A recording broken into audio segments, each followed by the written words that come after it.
नमस्ते। तो आज हम इस वीडियो में अक्ष ऑप्टी फाइबर लिमिटेड इस कंपनी का जो शेयर है उसके बारे में फुल इंपॉर्टेंट डिटेल्स देखेंगे ताकि हमें ये पता चल सके कि कंपनी अपने बिजनेस में करंटली कैसा ग्रोथ कर रही है और हमें कंपनी में कैसा इन्वेस्टमेंट करने चाहिए। लेकिन इसके लिए हमें कंपनी के रिलेटेड कुछ इंपॉर्टेंट पॉइंट्स देखने पड़ेंगे, जैसे कि कंपनी का बिजनेस सेगमेंट कैसा है, साथ ही में इस बिजनेस सेगमेंट में कंपनी के पास कौन से क्लाइंट है और उसमें कंपनी कैसा काम कर रही है, और साथ ही में इस बिज़नेस में कंपनी अपने फाइनेंशियल में कैसे नंबर डिलीवर कर रही है। इन सब के बारे में हम स्टेप टू स्टेप इन्फॉर्मेशन देखेंगे और उसके बाद ही हमें पता चलेगा कि कंपनी अपने बिज़नेस में कैसा परफॉर्मेंस डिलीवर कर रही है। तो सबसे पहले हम कंपनी का बिज़नेस सेगमेंट देखते हैं। तो अक्ष ऑप्टी फाइबर इस कंपनी का जो बिज़नेस है वो 1986 से शुरू हुआ था और ये company optical fibre cable, fibre reinforce plastic rods,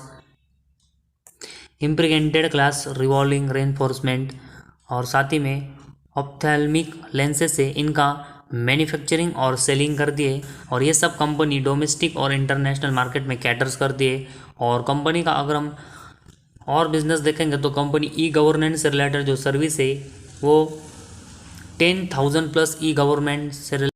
related जो कियोस्क मतलब शॉप्स है उसमें स्टेट ऑफ राजस्थान में सर्विस प्रोवाइड करती है। साथ ही में स्मार्ट सिटी और एफटीटीएच की जो सर्विस है वो अपने कस्टमर्स को प्रोवाइड करती है। तो कंपनी का जो बिज़नेस है वो अगर हम देखेंगे तो केबल से रिलेटेड है और इसमें कंपनी वेरियस नेटवर्क्स को अपने जो केबल्स है वो हमें प्रोवाइड करते हुए देखने को मिलती है।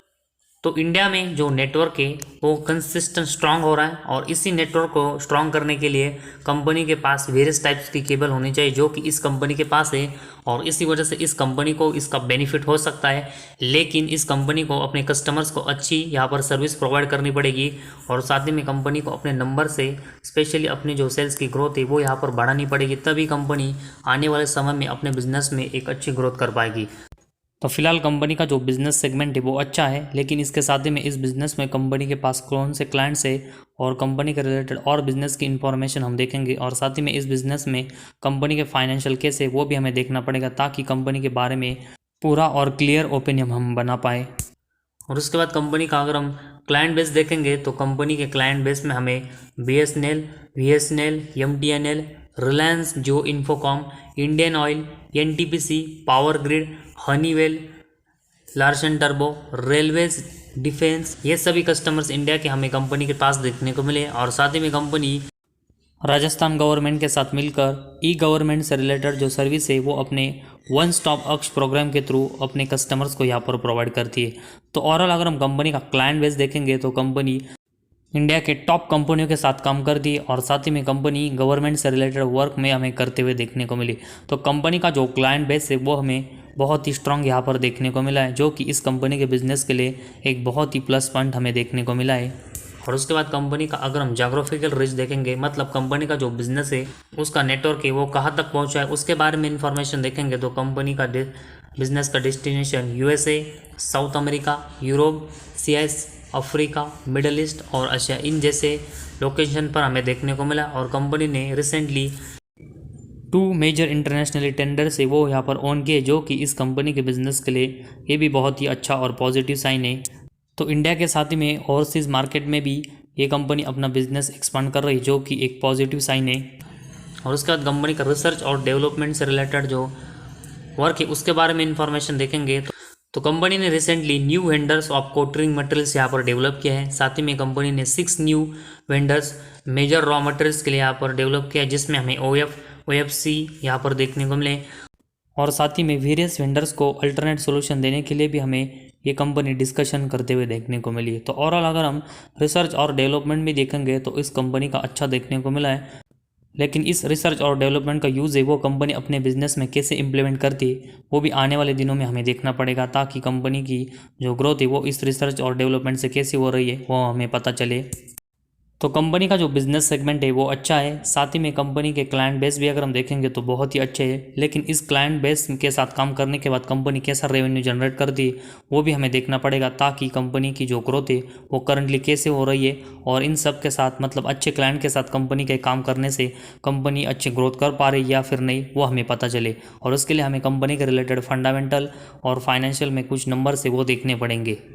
और उसके लिए सबसे पहले हम कंपनी का प्रॉफिट एंड लॉस स्टेटमेंट देखेंगे, जिसमें हम कंपनी का पिछले 5 से लेकर 6 साल का जो डेटा है उसके बारे में डिस्कशन करेंगे। तो सबसे पहले हम कंपनी का सेल्स देखेंगे। तो मार्च 18 में कंपनी ने सेल्स 618 करोड़ का किया था, जो कि इसके अगले साल ड्रॉप होकर 530 करोड़ का रहा। इसके अगले साल देखेंगे तो फिर से कंपनी का सेल्स ड्रॉप होकर 300 करोड़। इसके अगले साल फिर से ये सेल्स ड्रॉप होकर 272 करोड़। लेकिन इसके बाद देखेंगे तो फिर से कंपनी का सेल्स बढ़कर 316 करोड़। इसके अगले साल देखेंगे तो फिर से कंपनी का सेल्स ड्रॉप होकर 287 करोड़। और ट्रेलिंग 12 मंथ्स में फिर से कंपनी का सेल्स ड्रॉप होकर 265 करोड़। तो कंपनी का अगर हम सेल्स देखेंगे तो 1-2 साल छोड़कर मैक्सिमम टाइम कंपनी का जो सेल्स का ग्रोथ है वो हमें कंसिस्टेंट यहाँ पर डाउन होते हुए देखने को मिला है। तो बहुत ही पुअर इस कंपनी का सेल अभी हमें नज़र आ रहा है। और इस सेल्स के कंपैरेटिवली अगर हम कंपनी के एक्सपेंस देखेंगे तो मैक्सिमम टाइम कंपनी ने जो सेल्स है वो एक्सपेंस के कंपैरेटिवली ज़्यादा किए, जिस वजह से कंपनी का जो ऑपरेटिंग प्रॉफिट है वो हमें मैक्सिमम टाइम प्रॉफिट में यहाँ पर देखने को मिला है। लेकिन इसके नंबर्स भी अगर हम देखेंगे तो मार्च 18 और 19 में 70 करोड़ के ऊपर हमें देखने को मिले थे। लेकिन इसके अगले 2 साल देखेंगे तो फिर से ड्रॉप हमें कंपनी के ऑपरेटिंग प्रॉफिट में देखने को मिला। इसके बाद मार्च 22, मार्च 23 और ट्रेलिंग 12 मंथ्स में 40 करोड़ के ऊपर ऑपरेटिंग प्रॉफिट जरूर देखने को मिला। लेकिन इसके जो नंबर्स है वो हमें मैक्सिमम टाइम देखेंगे तो अभी बहुत ही वोलेटाइल नज़र आ रहे हैं, जिसमें कभी बहुत ही बढ़ते और कभी अगर हम देखेंगे तो बहुत ही कम होते हुए देखने को मिलते। तो कंपनी के ऑपरेटिंग प्रॉफिट के नंबर पॉजिटिव में ज़रूर है, लेकिन इसमें जो मतलब कंपनी के जो नंबर्स है उसमें स्टेबिलिटी ज़रूर आनी चाहिए, वो अभी हमें नज़र नहीं आ रही है। और उसके बाद कंपनी का अगर हम ऑपरेटिंग प्रॉफिट मार्जिन के नंबर्स देखेंगे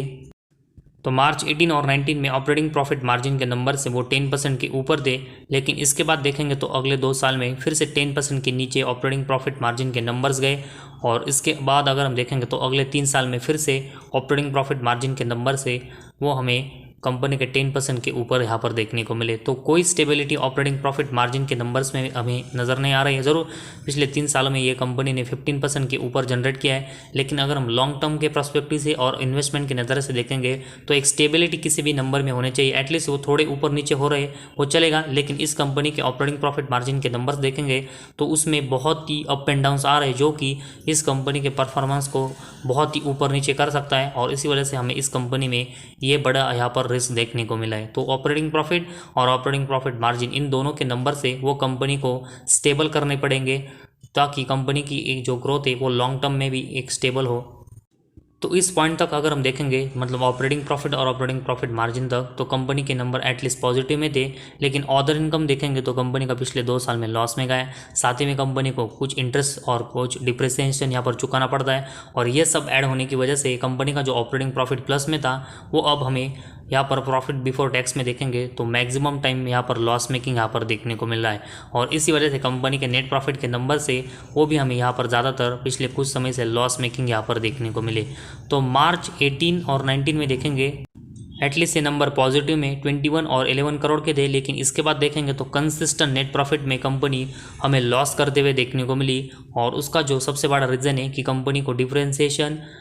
इंटरेस्ट और जो अदर इनकम है वो लॉस में गए, और इसी वजह से नेट प्रॉफिट के नंबर से वो लॉस में गए। साथ ही में कंपनी का सेल्स का ग्रोथ है वो भी लॉस में गए। तो ये मेजर रीज़न है कि कंपनी नेट प्रॉफिट के साथ ही में अर्निंग पर शेयर में हमें लॉस करते हुए देखने को मिली। और उसके लिए कंपनी को सबसे इंप्रूवमेंट है वो अपने सेल्स में करना पड़ेगा, तभी ऑपरेटिंग प्रॉफिट और ऑपरेटिंग प्रॉफिट मार्जिन के नंबर से वो कंपनी कुछ हद तक यहाँ पर रिकवर और स्टेबल कर पाएगी। तो बहुत ही वॉलेटाइल परफॉर्मेंस मैक्सिमम सेगमेंट में कंपनी का नज़र आ रहा है, और नेट प्रॉफिट और अर्निंग पर शेयर में कंपनी लॉस कर रही है। और किसी भी कंपनी में अगर हम इन्वेस्टमेंट करते हैं तो उस कंपनी का नेट प्रॉफिट और अर्निंग पर शेयर यहाँ पर प्लस में होना चाहिए, क्योंकि किसी भी कंपनी का शेयर का प्राइस है वो उसी मल्टीप्लाई में बढ़ता है, उस मल्टीप्लाई में कंपनी के नेट प्रॉफिट और अर्निंग पर शेयर के नंबर बढ़ते हैं। लेकिन ये दोनों अभी कंपनी के लॉस में, जो कि इन्वेस्टमेंट के लिए एक बहुत ही निगेटिव साइन है।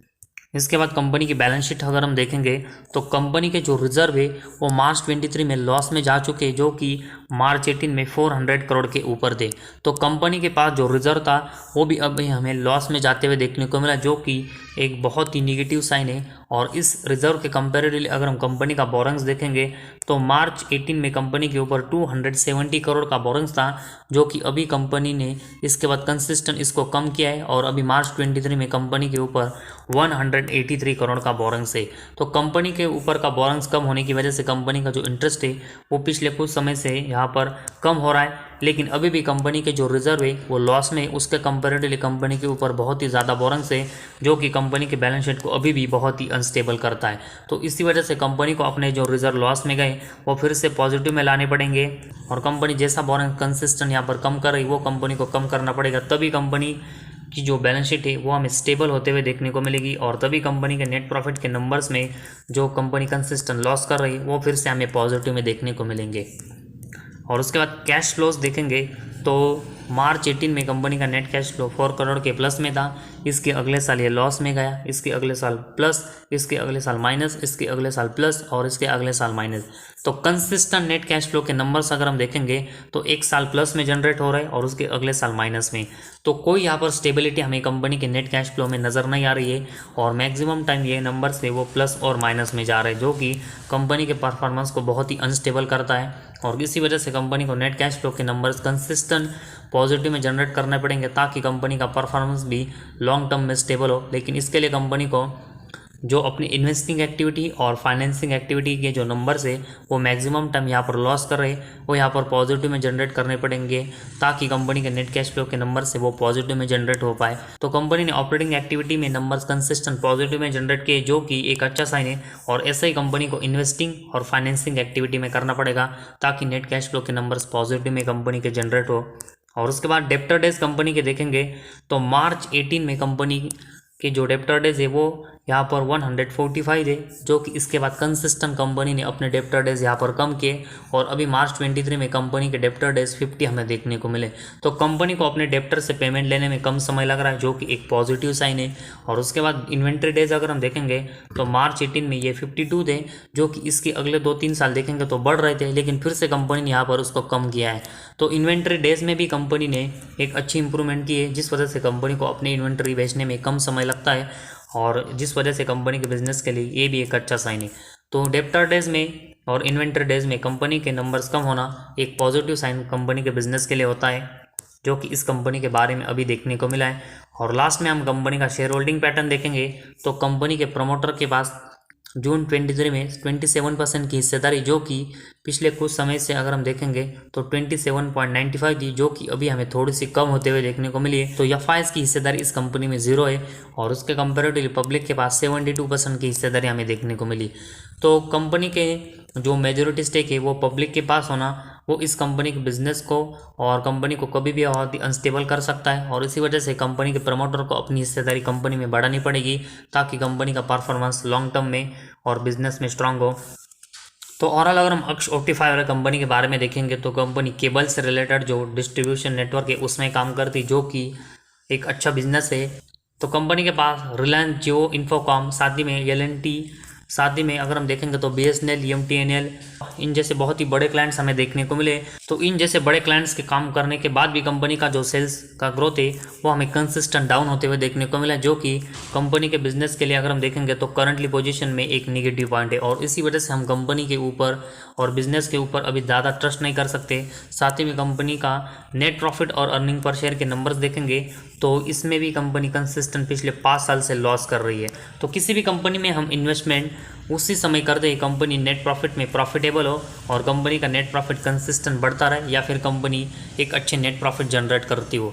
और कंपनी का जो नेट प्रॉफिट है वो जिस तरह मल्टीप्लाई में बढ़ता है उसी मल्टीप्लाई में अगर हम देखेंगे तो ज़्यादातर कंपनी का शेयर का प्राइस बढ़ता है, और उस कंपनी का जो नेट प्रॉफिट है वो कंसिस्टेंट यहाँ पर लॉस मेकिंग है, और इसी वजह से कंपनी का जो शेयर है वो भी हमें कंसिस्टेंट डाउन होते हुए देखने को मिला है। तो कंपनी के शेयर में ज़रूर हमें शॉर्ट टर्म में थोड़ी सी तेज़ी देखने को मिल सकती है, लेकिन वो यहाँ पर ट्रस्टली नहीं होगी, क्योंकि कंपनी का नेट प्रॉफिट और earning per share consistent loss कर रहे हैं, जिस वजह से अभी तो कंपनी का जो शेयर का प्राइस है वो कंसिस्टेंट हमें डाउन साइड में ट्रस्टली यहाँ पर जाते हुए देखने को मिल सकता है, और इसी वजह से हम कंपनी का शेयर है वो डाउन हुआ है और करेक्शन में आया है, उस वजह से भी यहाँ पर इन्वेस्टमेंट नहीं कर सकते जब तक कंपनी नेट प्रॉफिट और अर्निंग पर शेयर में पॉजिटिव में परफॉर्मेंस जनरेट ना करे।